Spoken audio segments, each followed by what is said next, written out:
Hi everyone, कैसे हैं आप सभी। मैं हूं गोपाल सोनी और आप मुझे देख रहे हैं यूट्यूब चैनल जिसका नाम है KBC केशव बानू क्लासेस।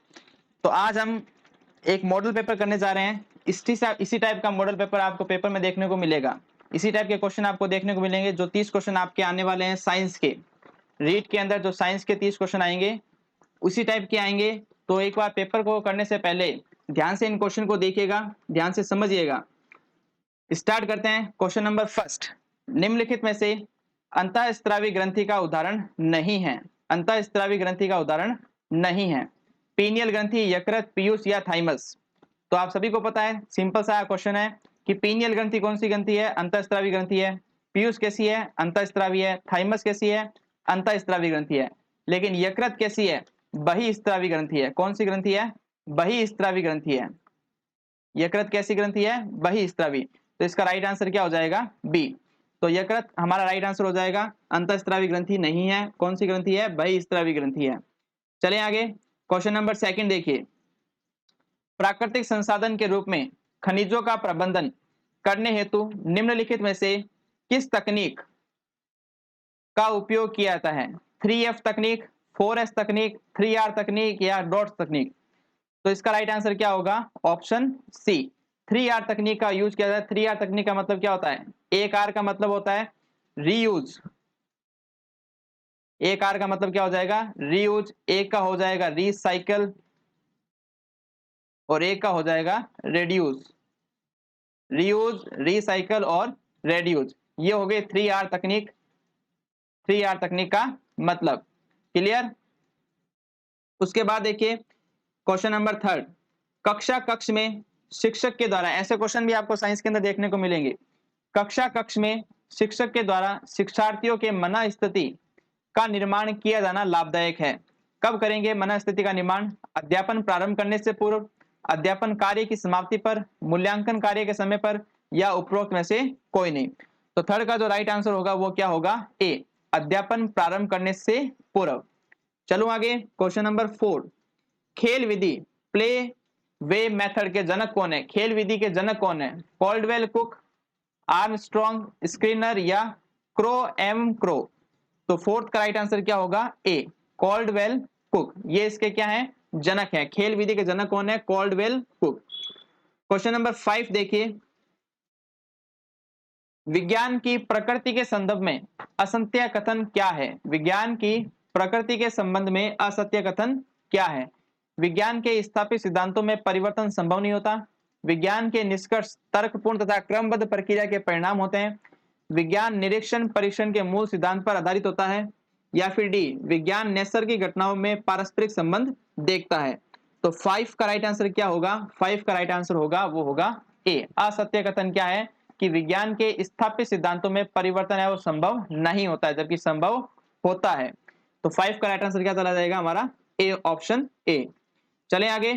उम्मीद करता हूं आप भी साथ साथ में कर रहे होंगे और आपके सही भी हो रहे होंगे। क्वेश्चन नंबर 6 देखिए, निम्नलिखित में से किस एक उद्देश्य को प्राथमिक स्तर पर विज्ञान शिक्षण से संबंध नहीं कहा जा सकता? नहीं कहा जा सकता, नहीं वाला बताना है।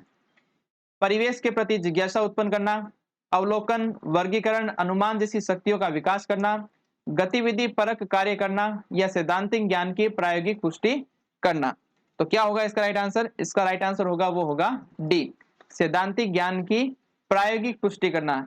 ये विज्ञान शिक्षण के संदर्भ में नहीं कहा जा सकता। क्वेश्चन नंबर 7, 7 आसान है कि वायरस यानी विषाणु की खोज किसने की थी? पहले जो मोड आपके पेपर कराए थे उसमें भी ये क्वेश्चन आया था कि वायरस की खोज किसने की थी। सिंपल सा आंसर है Louis Pasteur, Pasteur DJ Ivanovsky, Alexander Fleming या बीडल एवं टेटम। तो इसका राइट आंसर क्या होगा? Pasteur DJ Ivanovsky. तो वायरस की खोज किसने की थी? पास्चर डीजे इवानोव्स्की ने। ठीक है, क्वेश्चन नंबर 7 का राइट आंसर हो जाएगा बी। क्वेश्चन नंबर 8, निम्नलिखित में से भोजन संग्रह का कार्य कौन करता है? कौन सा लवक है वो भोजन संग्रह का कार्य करता है? वर्णी लवक, अवर्णी लवक, हरित लवक या उपरोक्त में से कोई नहीं। तो यहां पर इसका आंसर क्या होगा? बताइए फटाफट। क्वेश्चन नंबर 8 का राइट आंसर क्या होगा? अवर्णी लवक। कौन सा लवक? अवर्णी लवक क्या करता है? भोजन संग्रह का कार्य करता है। वर्णी लवक क्या करेगा? रंग प्रदान करने का काम करेगा, यानी पौधों में जो रंग होते हैं, ठीक है, वो प्रदान करेगा कौन? वर्णी लवक। और हरित लवक क्या करेगा, भोजन निर्माण का कार्य करेगा, भोजन निर्माण का। आपको क्वेश्चन क्या पूछ रहा है, भोजन संग्रह का, तो थोड़ा सा ध्यान से पढ़िएगा क्वेश्चन को। यहां पर पूछ रहा है भोजन संग्रह, यानी संग्रह कौन करेगा, वो तो करेगा अवर्णीय लवक, और भोजन निर्माण कौन करेगा, हरित लवक। ठीक है, तीनों आपके क्वेश्चन क्लियर हो गए, वर्णीय लवक, अवर्णीय लवक और हरित लवक के। फिर आओ नेक्स्ट क्वेश्चन, क्वेश्चन नंबर 9 देखिए, सजीव एंड निर्जीव के बीच की योजक कड़ी होती है। ये भी सिंपल सा क्वेश्चन है, पीछे जो पेपर कराए थे उसमें भी आया था, यहाँ पर वापिस आ रहा है कि सजीव और निर्जीव के बीच की योजक कड़ी कौन है, बताइए। विषाणु, कवक, जीवाणु या उपरोक्त में से कोई नहीं। तो इसका राइट आंसर क्या हो जाएगा, विषाणु। विषाणु ना तो सजीव होता है ना ही निर्जीव कह सकते हैं उसको, तो सजीव और निर्जीव के बीच की योजक कड़ी बोलते हैं उसको। क्वेश्चन नंबर 10, अगर वीडियो पसंद आ रहा है, क्वेश्चन पसंद आ रहा है तो एक बार आपके लाइक जरूर कर दीजिए, और चैनल पर नए हैं तो चैनल को सब्सक्राइब जरूर कर लें और बेल आइकन को हिट कर लें। क्वेश्चन नंबर 10 देखिए, सोमेटोट्रोपिक हार्मोन के कार्य हैं। जो हमारे शरीर के अंदर जो हार्मोन निकलता है सोमेटोट्रोपिक, उस हार्मोन का क्या कार्य है, वो क्या काम करता है, ये आपको बताना है। रक्त में कैल्शियम की मात्रा को नियंत्रित करना और उपापचय दर नियंत्रित करना, मादा में अंडोत्सर्ग को प्रेरित करना, कोशिका विभाजन, हड्डियों का विकास और पेशियों का विकास करना, और ऑप्शन डी है क्रोध, मानसिक तनाव के समय रक्त की सांद्रता बढ़ाना। तो इसका राइट आंसर क्या होगा, क्वेश्चन नंबर 10 का राइट आंसर होगा वो होगा सी। सोमेटोट्रोपिक हार्मोन का काम क्या होता है, कोशिका विभाजन करेगा, हड्डियों का विकास करेगा और साथ में क्या करेगा, पेशियों का विकास करेगा। ये होगा इसका right answer, option C. Clear, चलें आगे। चलिए क्वेश्चन नंबर 11 की तरफ चलते हैं।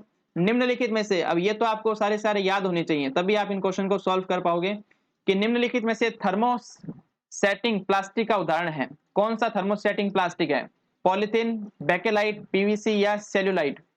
तो इसका राइट आंसर क्या होगा, बेकेलाइट। क्या राइट आंसर होगा, ऑप्शन बी, बेकेलाइट। ये थर्मोसेटिंग प्लास्टिक का उदाहरण है। क्वेश्चन नंबर 12, निम्नलिखित में से अम्ल का गुण नहीं है, अम्ल का गुण नहीं है, नहीं वाला बताना है। पहला देखिए, प्रबल अम्ल विद्युत के सुचालक होते हैं। सही बात है, गलत बात है, सही बात है। प्रबल अम्ल क्या होते हैं, विद्युत के सुचालक होते हैं, ठीक है।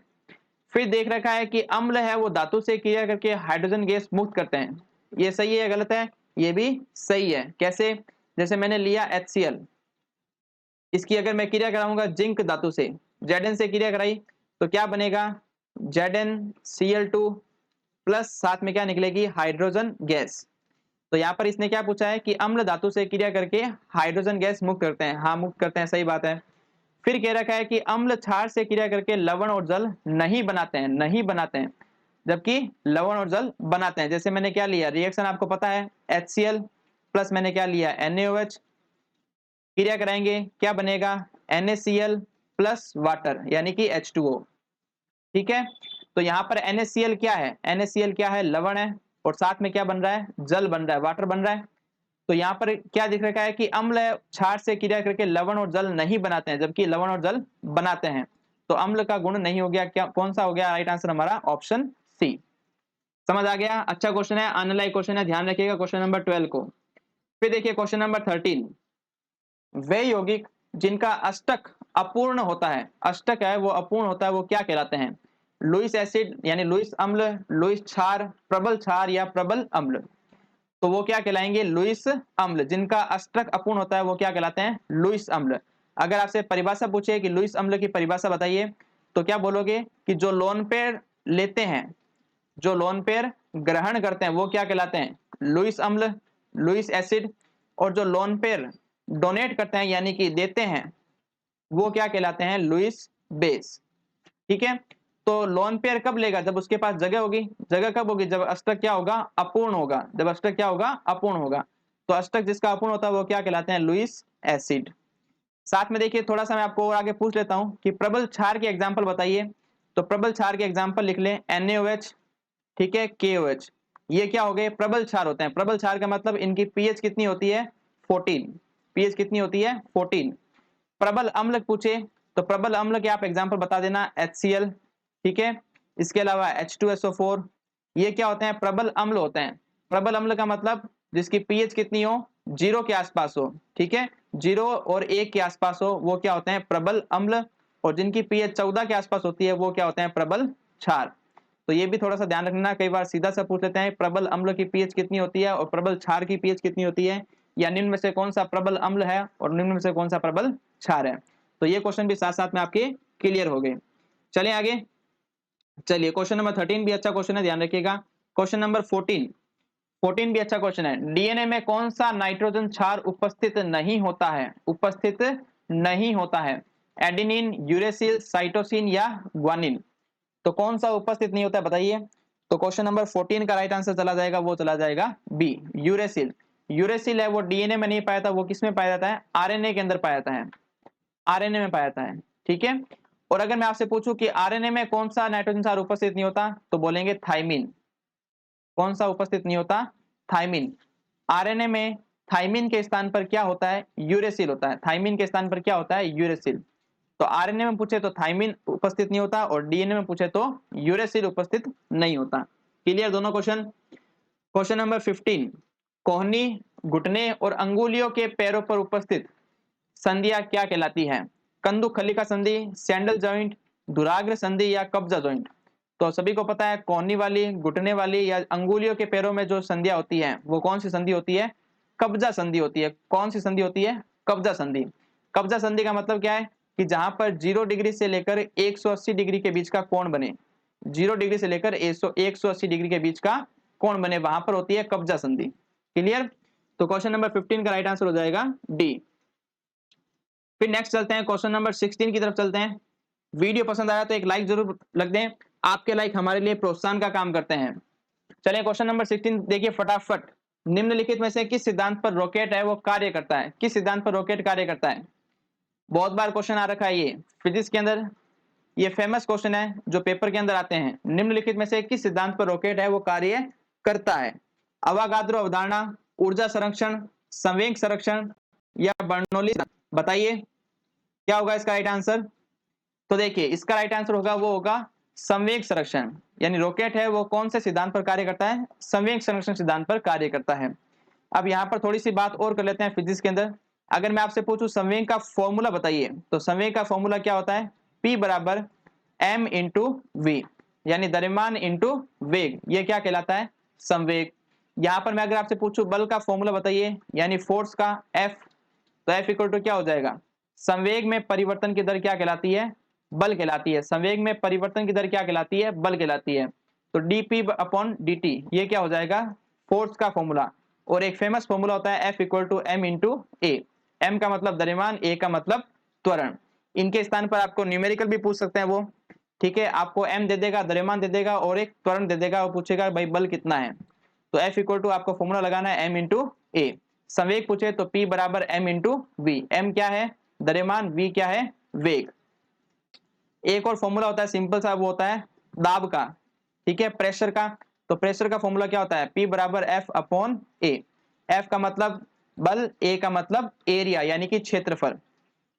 अब यहाँ पर कई बार क्वेश्चंस के अंदर इनकी यूनिट पूछ लेते हैं कि बताइए इनकी एसआई यूनिट क्या है? एसआई यूनिट क्या है? तो बल की एसआई यूनिट क्या होती है? तो बोलेंगे न्यूटन।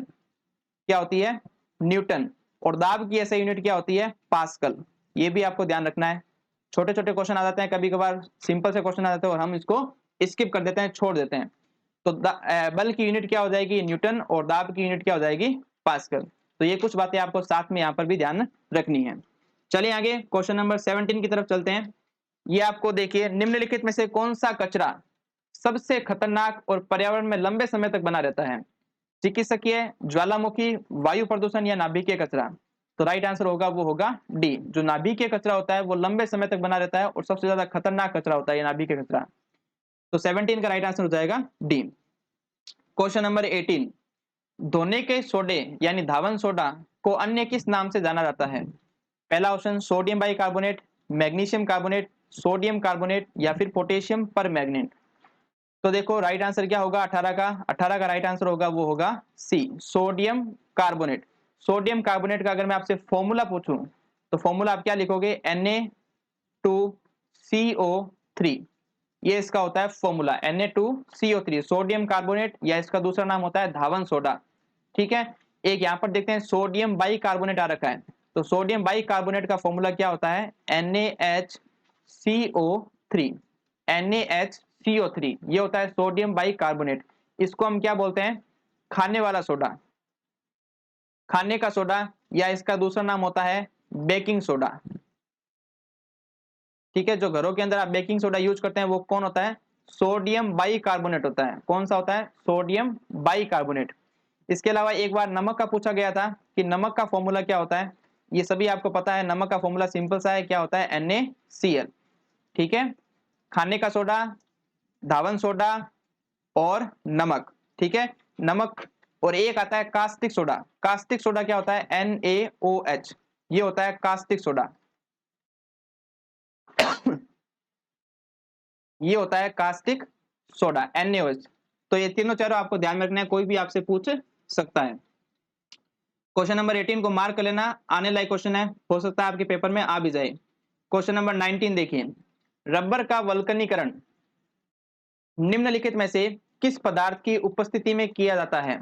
जो रबर का वल्कनीकरण करते हैं, जो जिससे रबर में क्या आती है? लचकता आती है। ठीक है, उसका वो किसकी पदार्थ की उपस्थिति में किया जाता है? सल्फर, ब्रोमीन, सिलिकॉन या फास्फोरस? तो राइट आंसर क्या होगा? सल्फर। रबर का वल्कनीकरण है वो सल्फर की उपस्थिति में करते हैं। क्वेश्चन नंबर 20, यदि वस्तु को ध्रुव और अवतल दर्पण के फोकस के बीच रखा जाता है तो बनने वाली छवि कैसी होगी? यदि वस्तु को ध्रुव और अवतल दर्पण के फोकस के बीच में रखा जाए तो बनने वाली छवि कैसी होगी? तो यहां पर देखिए, मैं एक अवतल दर्पण बना देता हूं। ये बनाया मैंने अवतल दर्पण। ये इसका क्या हो गया? ध्रुव। और यहां पर मान लेते हैं इसकी फोकस, ये F और ये 2F। ठीक है, 2F कह दो या फिर C कह दो, वक्रता त्रिज्या एक ही बात है।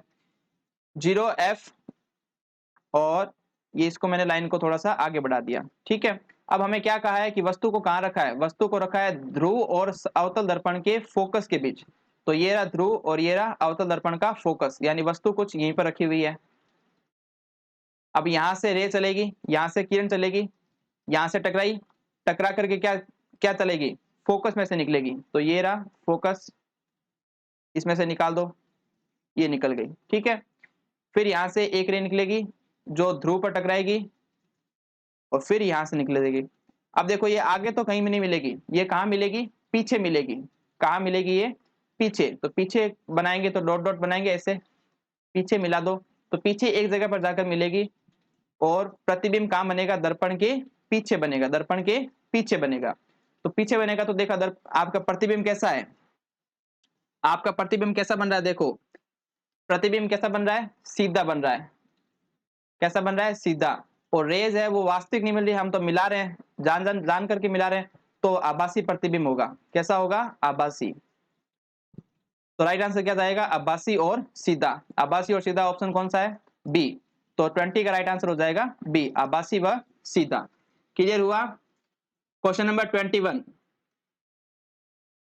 अगर इसको थोड़ा सा ढंग से पढ़ना है तो वो हमारे नोट्स के अंदर लिखा हुआ है, और नोट्स आपको मिल जाएंगे।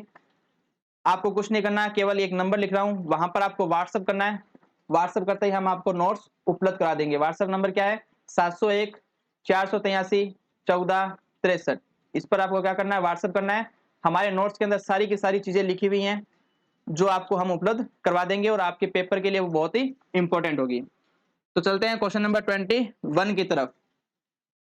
परमाणु के पल्म पुडिंग मॉडल को किसने प्रस्तावित किया था? बहुत ही फेमस मॉडल है परमाणु का पल्म पुडिंग मॉडल, और बहुत बार पूछा गया है एग्जाम्स के अंदर।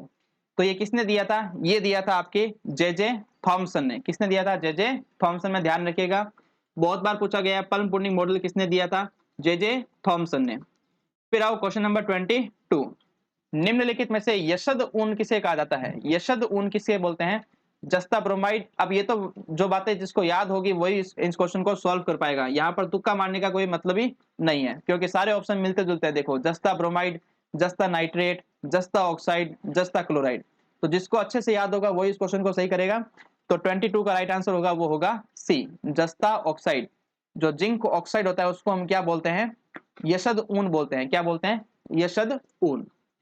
क्वेश्चन नंबर 23, 23 थोड़ा सा आपके नॉलेज वाला क्वेश्चन है। सभी ग्रह दक्षिणावर्त दिशा में घूमते हैं, सिर्फ किसको छोड़ करके? यानी सभी ग्रह हैं वो क्लॉकवाइज घूमते हैं। सभी ग्रह कैसे घूमते हैं? क्लॉकवाइज घूमते हैं, लेकिन कुछ को छोड़कर, किन्हें छोड़कर?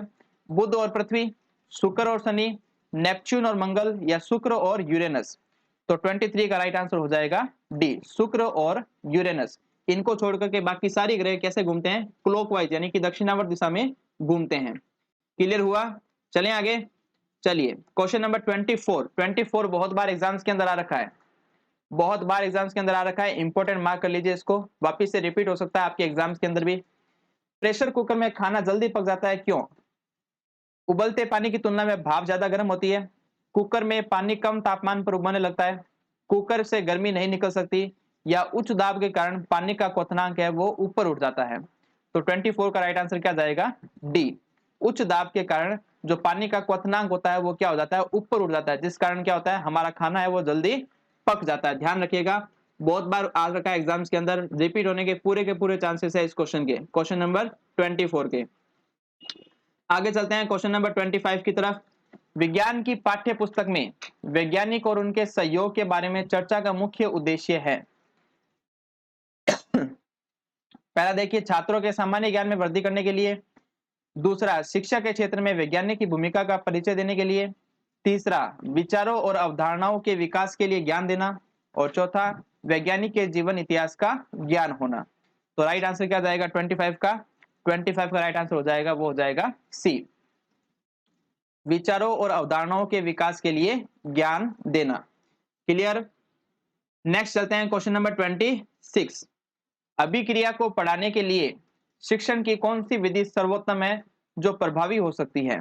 अब आप एक शिक्षक बनने जा रहे हैं, तो ये आपके क्वेश्चंस आपके ऊपर डिपेंड करते हैं कि आप उसको कितना सही करते हैं। अभिक्रिया को पढ़ाने के लिए शिक्षण की कौन सी विधि सर्वोत्तम है जो प्रभावी हो सकती है? व्याख्यान विधि, प्रदर्शन विधि, प्रयोगशाला विधि, या फिर परियोजना विधि। तो 26 का राइट आंसर क्या चला जाएगा? सी, प्रयोगशाला विधि। यानी आप जितनी भी अभिक्रिया दर्शाओ वो कहां पर दर्शाओ? प्रयोगशाला के अंदर उसको करके दिखाओ। ठीक है, 26 का राइट आंसर क्या हो जाएगा? सी। आगे चलते हैं 27। निम्नलिखित में से आवर्त सारणी के न्यूनतम सक्रिय तत्व कौन से हैं? ये क्वेश्चन भी बहुत बार आ रखा है एग्जाम्स के अंदर, अलग अलग एग्जाम्स के अंदर ये बार बार आता रहता है, रिपीट होता रहता है। निम्नलिखित आवर्त सारणी में कौन से तत्व है वो न्यूनतम सक्रिय होते हैं?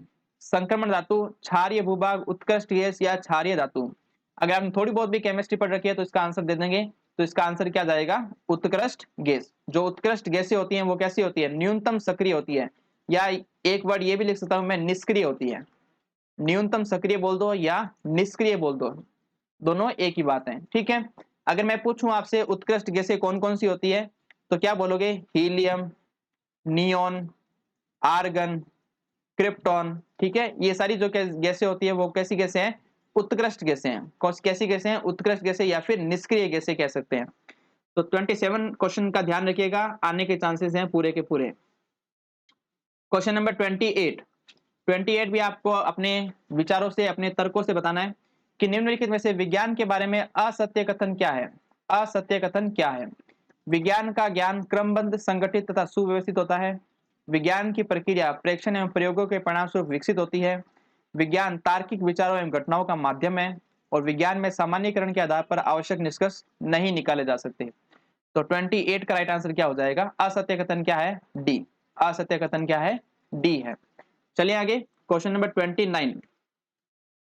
29 भी बहुत बार एग्जाम्स के अंदर आ रखा है, बहुत बार एग्जाम्स के अंदर आ रखा है। अभी जो एसआई का एग्जाम हुआ था उसके अंदर आया था 29। सीमेंट के जमने का समय बढ़ाने के लिए उसमें क्या मिलाया जाता है? सीमेंट के जमने का समय बढ़ाने के लिए उसमें क्या मिलाया जाता है?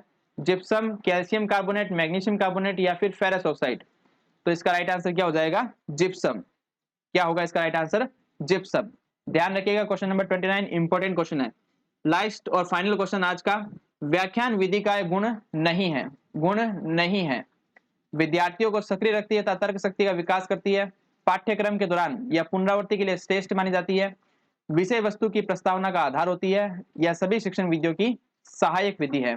तो व्याख्यान विधि का एक गुण नहीं है, निम्न में से कौन सा गुण नहीं है? तो ऑप्शन चला जाएगा हमारा ए। राइट आंसर क्या हो जाएगा? ए, जो विद्यार्थियों को सक्रिय रखती है और तर्क शक्ति का विकास करती है।